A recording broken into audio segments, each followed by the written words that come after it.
Metodologi itu banyak ya yang memang secara hukum kalau kita belajar hukum juga kan sudah diajarin tuh misal masalah metode penafsiran hukum. Itu penafsiran hukum banyak ada penafsiran secara gramatika, penafsiran sahih, historis, ada juga metode misalnya konstruksi hukum, penemuan hukum, ada penghalusan banyak hukum. Banyak ya Pak metodenya. Ada memperluas pengertian, ada mempersempit pengertian. Nah itu metode-metode dalam rangka judicial activism itu dibenarkan oleh peraturan perundang-undangan.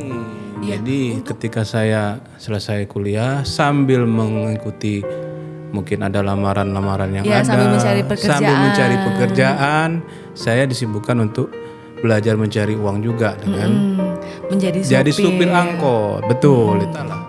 Pakai itu juga saya ikut seleksi pakai ini, pakai steel apa untuk tes ya, pakai kemeja, hitam bukan putih. bukan kayak steel orang angkot. Saya pede aja. Saya sudah selesai ikuti tes, udah narik lagi. Itu pakai baju itu ganti kostum. Kan gak enak pakai itu kan. Ya siapa tahu. Tapi ya nasib berkata lain, ternyata lulus sampai dengan sekarang saya jadi hakim. Luar biasa. Halo Sobat Peradilan dimanapun Anda berada. Jumpa lagi di podcast Organ, obrolan gemilang pengadilan. Tempat ngobrolnya orang-orang mantap. Assalamualaikum warahmatullahi wabarakatuh. Halo Sobat Peradilan dimanapun Anda berada. Jumpa lagi di podcast Organ, obrolan gemilang pengadilan. Tempat ngobrolnya orang-orang mantap. Nah, seperti biasa kita akan berbincang-bincang dengan narasumber yang pastinya mantap. Nah, tahun baru, wajah baru ya, Sobat Peradilan. Nah, kita kedatangan hakim baru ya.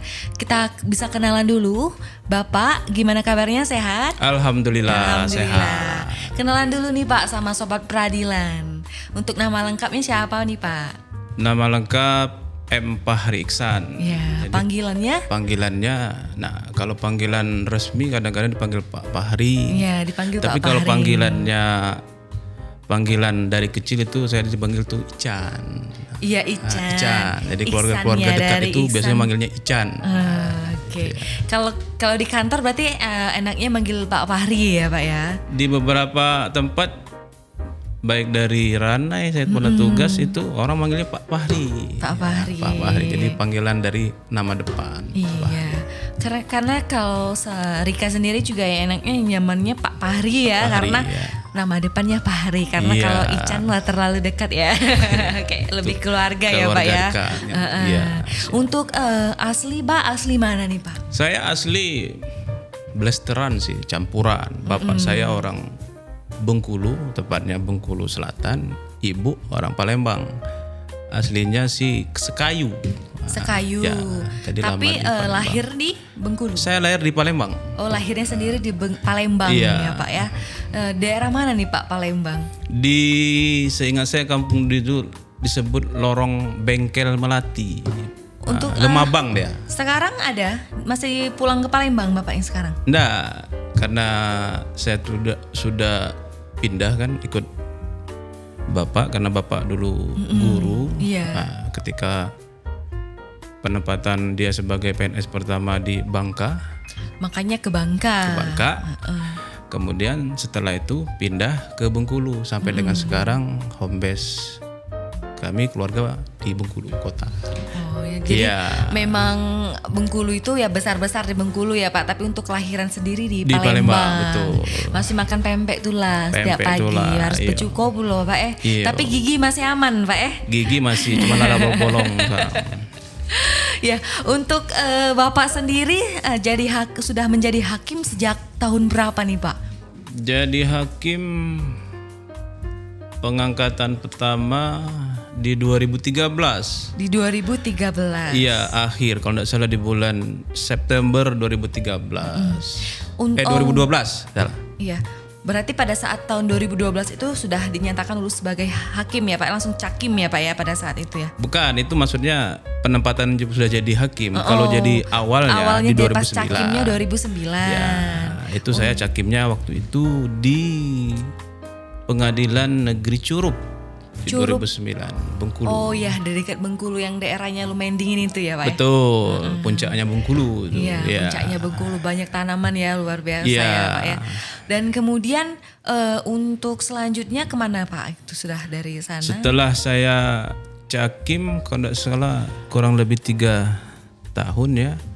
Kemudian penempatan hakim saya pertama di itu tadi September, kalau tidak salah September 2012 di Pengadilan Negeri Melaboh, Aceh Barat.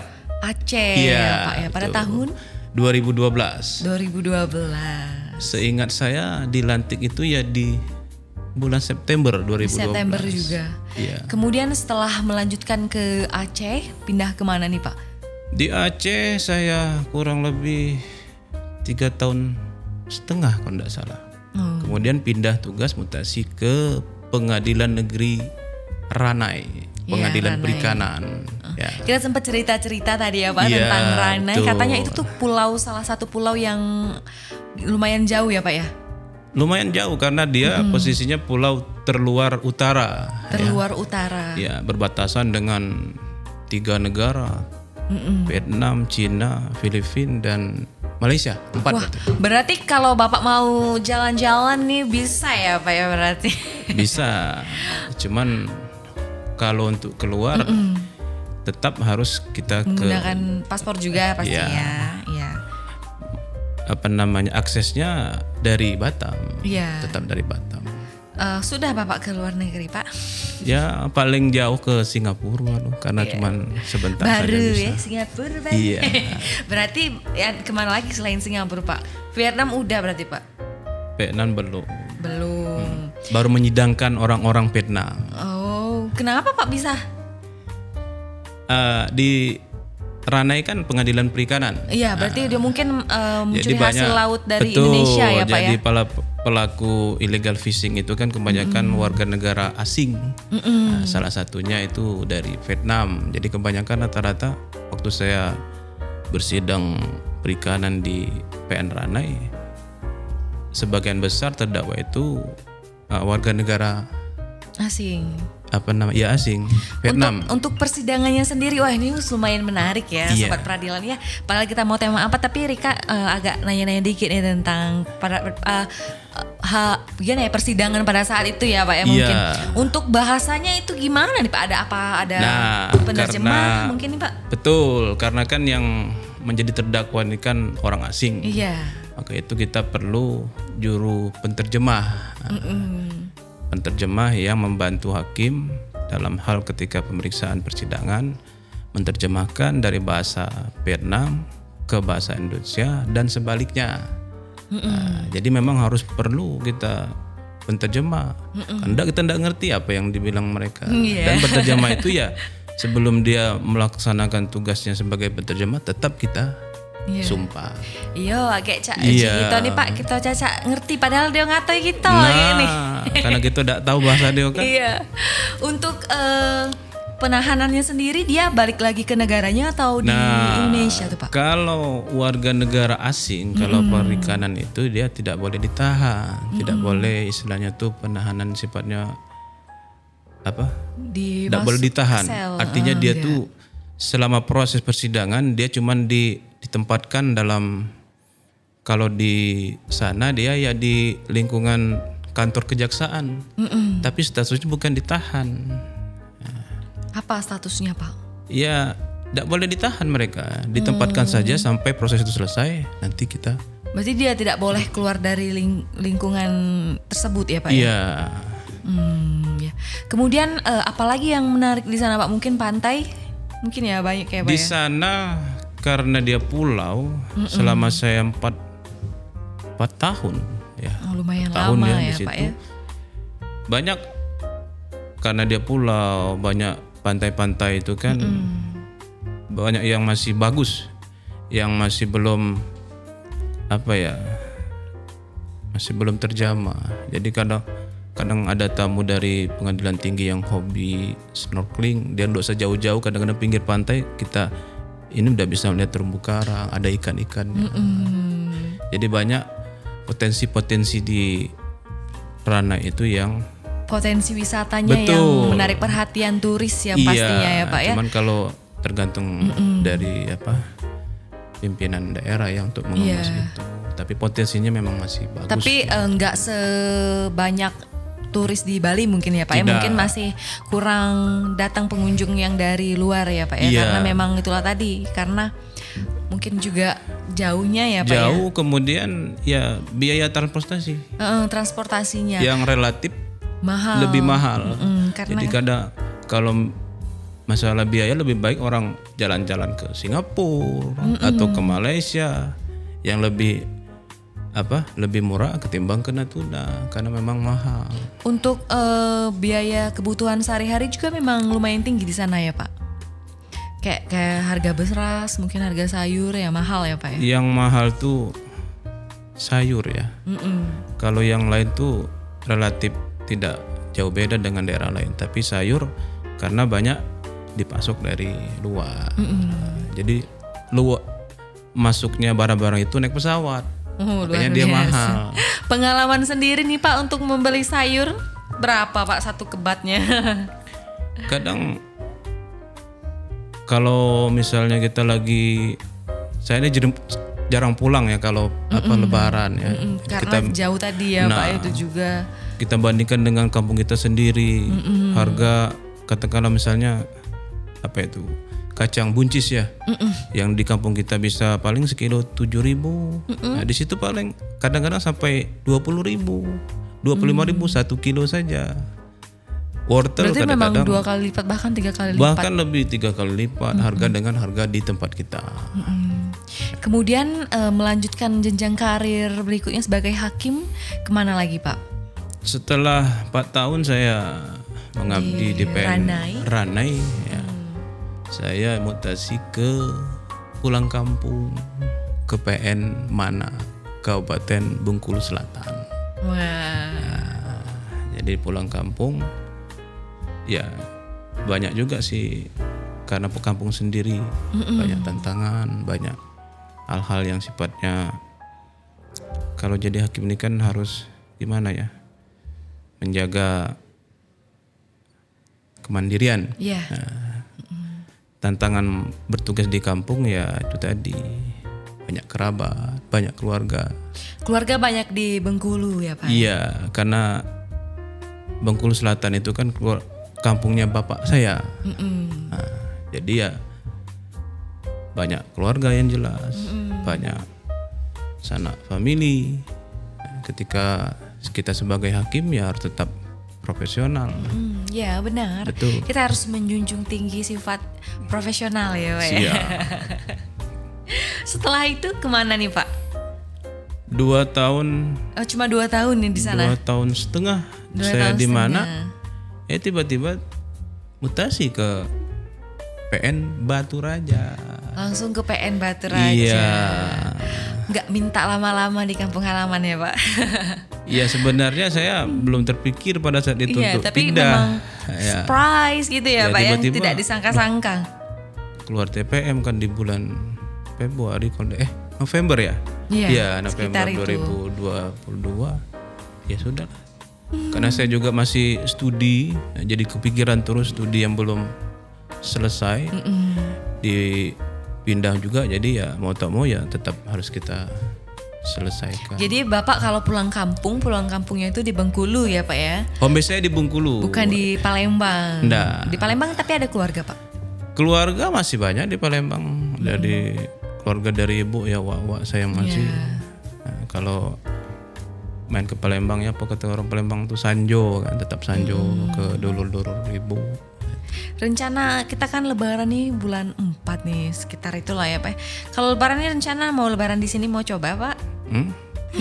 Atau mau nanti. pulang? Ya masih dipikirkan ya Pak ya. Iya, karena lebaran itu kan momen yang harus kita manfaatkan Iya. untuk menyambung silaturahmi yang selama ini tidak kurang kan.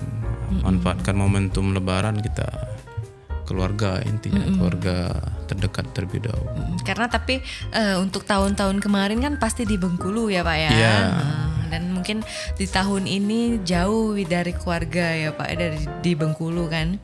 Tapi semoga aja bisa pulang ya Pak ya. Amin. Bapak ini kelihatannya anaknya manja kali ya. Jadi nggak bisa jauh dari ibu kali. Saya memang dekat ke ibu. Iya. Iya. Emang kalau anak laki-laki itu ke ibu Pak. Iya mungkin ya. Tapi memang saya dekat dengan ibu. Iya. Karena kalau ibu sakit tuh pasti saya telepon. Paling tidak minta kabar kan. Itulah dilema kalau bertugas jauh kan. Dengan Tapi keluarga. istri Bapak sendiri ikut ke Batu Raja Pak? Ikut, alhamdulillah istri saya dimanapun saya bertugas tetap mendampingi. Iya, karena memang karir suami karena harus ada istri yang iya, di samping betul. ya Pak ya, di samping menemani suami. Jadi kesuksesan seorang suami itu tidak terlepas dari siapa yang di belakangnya. Iya, itu benar. tadi istri, doa ibu. Iya. Itu. Wanita-wanita hebat yang pastinya ya. Betul. Dengar-dengar Bapak dulu sebelum menjadi hakim pernah menjadi supir angkot ya Pak ya? Iya, betul. Ibu tahu dari mana? Ada. Nah, ada informasi yang gali-gali informasi. Betul itu. Iya. Itu adalah sejarah bagi saya. Jadi dulu, jadi ceritanya begini. Pada saat saya lulus kuliah, Iya.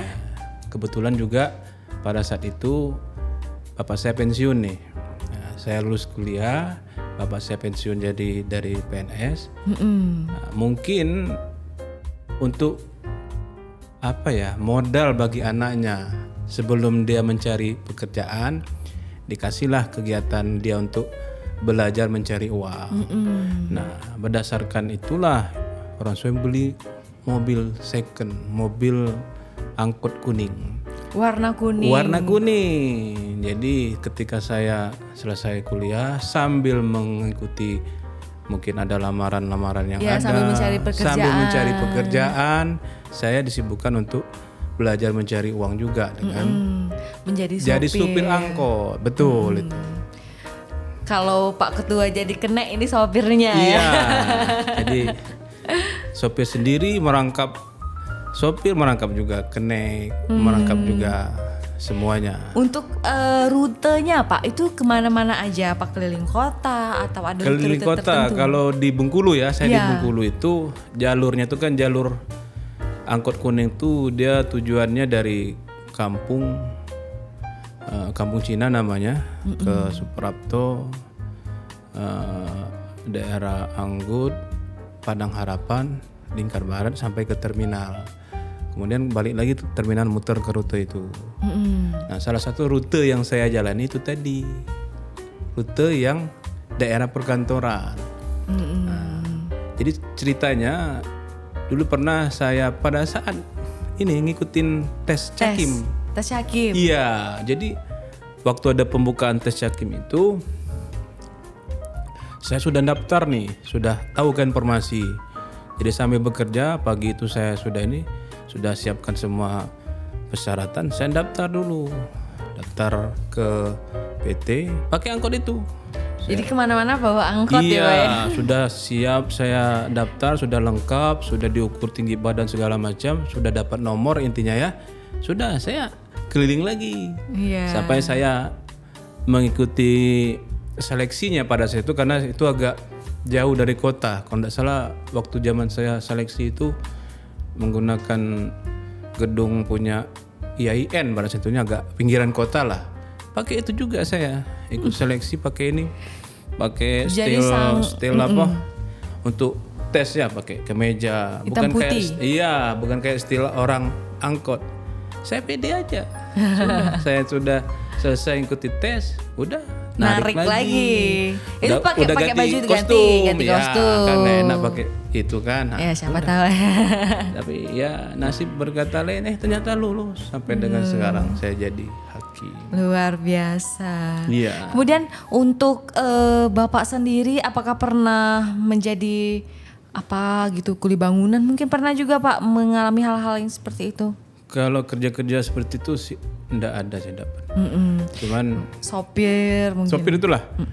Jadi ketika saya selesai kuliah, berapa kali mengikuti lowongan bekerja baik di swasta, ya itu nggak pernah dipanggil. Saya yang masukkan ini nggak pernah dipanggil. Giliran Nah, tes hakim tes hakim Dua ya, kali? 2 kali di tahun 2008 dan 2009. Iya. Di tahun 2009 itu di angkatan saya sekarang, angkatan 5, iya. Itu untuk Lulus. mobilnya berarti sangat bersejarah ya Pak ya sampai sekarang. Sampai sekarang mungkin masih ada? Ya, Masih ada, Pak? Sekarang di rumahnya kakak ipar saya masih ada, tapi dalam kondisi nggak bisa jalan lagi karena udah rusak ya, karena udah tua. Tapi nggak bisa lagi dijual, dan kalaupun dijual sayang ya Pak ya. Sayang karena sejarahnya. Banyak kenangan. Iya. Paling-paling diperbaiki lagi kalau ada rezeki. Tapi begitu Bapak sudah jadi hakim, angkotnya masih difungsikan mungkin di orang lain yang makai ya Pak ya mungkin? Enggak. Atau memang utus untuk Bapak pada saat itu? Digunakan Bapak saja yang menggunakannya? Kalau saya mungkin ada kerjaan lain pada saat itu, kakak saya juga. Jadi kami keluarga aja lah menggunakan itu. Iya. Memang luar biasa ya Pak ya, sejarahnya banyak. Ya lumayan, itu kan salah satu pembelajaran mungkin dari orang tua ya, memberikan kita modal agar kita itu berusaha. Nah, diberikan modal itu, jadi nilai yang saya dapat itu tadi pembelajaran dari bapak saya, cara kita hidup itu ya harus gimana sih cari uang tuh susah intinya kan. Nah, carilah uang itu yang dari ya sumbernya yang halal. Nah, dimodalin pakai itu, ambil, ada uangnya dapat, alhamdulillah gitu. Kan enggak ada istilahnya, bukan pakai setoran, ini enggak kan, karena punya bapak sendiri. Mengisi kekosongan ketika ya tadi saya jelasin mencari pekerjaan, mencari Mas pengangguran ya Pak ya, tapi masih sambil cari-cari kerjaan tetap ada kesibukan dengan menjadi sopir angkot. Ya, sambil belajar mencari uang yang halal, itu intinya. Nah, kemudian untuk mobilnya sendiri warna kuning nih Pak. Iya. Ataukah kalau di Bengkulu itu kalau beda-beda warna, beda-beda jurusan Beda ya jurusan, Pak? pasti. Oh iya. Ya berdasarkan warna itu jurusannya beda. Trayek ya kalau orang itu kan, warna putih trayeknya ke sini, kuning jalurnya ke sini, enggak bisa. Ada alasan khusus nggak Pak kenapa memilih warna kuning? Ya karena itu kan wilayah dekat rumah juga. Iya, jadi salah karena, satu apa namanya rutenya itu ya ke rumah saya di daerah Lingkar jas Barat. kuning ya Pak Iya. ya. Nah kemudian juga denger-denger nih Bapak salah satu hobinya kan bermain tenis nih Pak. Iya ya. Betul. Di Batu Raja pernah main tenis sudah? Sudah ada beberapa kali main tenis ya. Iya luar biasa. Itu asal mulanya bisa jadi bermain tenis itu gimana Pak bisa sampai sekarang? Saya kenal tenis ini sejak saya cakim di Curug. Pernah sempat belajar juga waktu itu dengan pelatih Pak Mahmud namanya. Tapi tidak rutin. Jadi tidak istilahnya tuh setengah-setengah berlatihnya. Tidak saya tekunin. Begitu saya pindah penempatan pertama tadi di Aceh, di Melabu, Aceh Barat. Nah di situ karena banyak waktu kosong ya, waktu kosong banyak santainya. Saya pikir apa kerja di sini, mengisi waktu-waktu kosong tadi kan. Kalau kita mau jalan ke Banda Aceh jauh, mau ke Medan jauh. Nah, kebetulan ada rekan PPNPN lah, dia memang atlet tenis. Nah, saya minta aja sama dia, ajar lagi main tenis. Nah, dari situ saya rutin dalam arti memang belajar betul sampai dapat semua teknik-teknik tadi sampai dengan sekarang. Jadi istilah kalau orang tua apa ya namanya, sampai dapat candu. Candu main tenis itu kadang-kadang setiap hari mau main tenis, kadang-kadang pulang kantor tenis. Jadi besok tenis lagi, kadang tiada hari tanpa tenis. Istilah itu kan tenis terus. Nah, sampai segitunya saya waktu di Melabu. Berarti dalam keikutan serta Bapak dalam PTWP sudah pasti aktif ya Pak ya? Iya. Itu udah sampai kemana aja nih Pak? Ikut PTWP? Kalau untuk mengikuti turnamen ya, turnamen PTWP kan karena kita kan punya agenda tersendiri ya. Ada agenda kalau tidak salah 4 tahunan itu pegelaran turnamen tenis PTWP yang memperebutkan Piala Ketua Mahkamah Agung. Itu yang besar ya, 4 tahun sekali. Itu sudah pernah ada 2 kali saya ikut di tahun 2018 pada saat itu memperkuat PT Pekanbaru ya. Karena saat itu saya tugas masih di PN Ranai 2018 di Bali. Nah, kemudian di 2022 kemarin baru saja kan di akhir tahun. Yang di gedung sini itu Bapak ikut? Bukan, yang di Semarang. Oh, yang di Semarang. Ya. Yang di Semarang kan ada tuh yang PTWP yang terakhir di tahun 2022 di bulan November ya. Nah, saya memperkuat PT Bengkulu. Itulah 2 turnamen. Berarti itu yang bisa saya pernah. Setiap ada agenda Bapak ada ya Pak ya? Atau pernah yang ada nggak ikut? Ikut semua, ikut terus di setiap agenda ya Pak? Kalau perorangan saya enggak ikut kemarin. Ya, ada yang kalau sebelum di 2022 ada namanya turnamen Piala Ketua Mahkamah Agung tapi perorangan. Itu saya enggak ikut. Tapi yang timnya itu saya ikut di 2022. Iya. Ya. Berbicara tentang pengadilan nih Pak, Rika tuh agak sedikit penasaran dengan yang namanya judicial activism nih. Judicial activism. Iya. Ya. Bisa nggak nih Pak, Bapak jelasin sedikit ke sobat peradilan apa sih itu Pak? Judicial activism itu bahasa terjemahan bebasnya peran aktif hakim ya. Peran aktif hakim dalam rangka apa? Dalam rangka untuk melakukan penemuan hukum, menerobos hukum yang tadinya menjadi preseden. Dalam arti kegiatan hakim menemukan hukum. Jadi judicial activism itu kan dilakukan ketika dalam konteks seperti apa gitu ya. Nah, misalnya seorang hakim dihadapkan kepada suatu peristiwa konkret yang mungkin aturan yang tidak jelas, maka perlu dilakukan judicial activism dengan melakukan penafsiran hukum atau malah hukum yang tidak ada. Nah, kalau hukum tidak ada ya tugas hakim yang mengisi kekosongan hukum tadi. Nah, itulah apa? Salah judicial satu activism itu. Dan kemudian juga mungkin kalau misalnya ada orang yang ingin gimana ya menjelaskannya itu seperti kita cerita tadi itu tentang Bapak tadi bilang kalau pernah menangani perkara yang berhubungan dengan judicial activism tersebut kan, itu apa aja nih Pak metode-metode yang dilakukan nih Pak?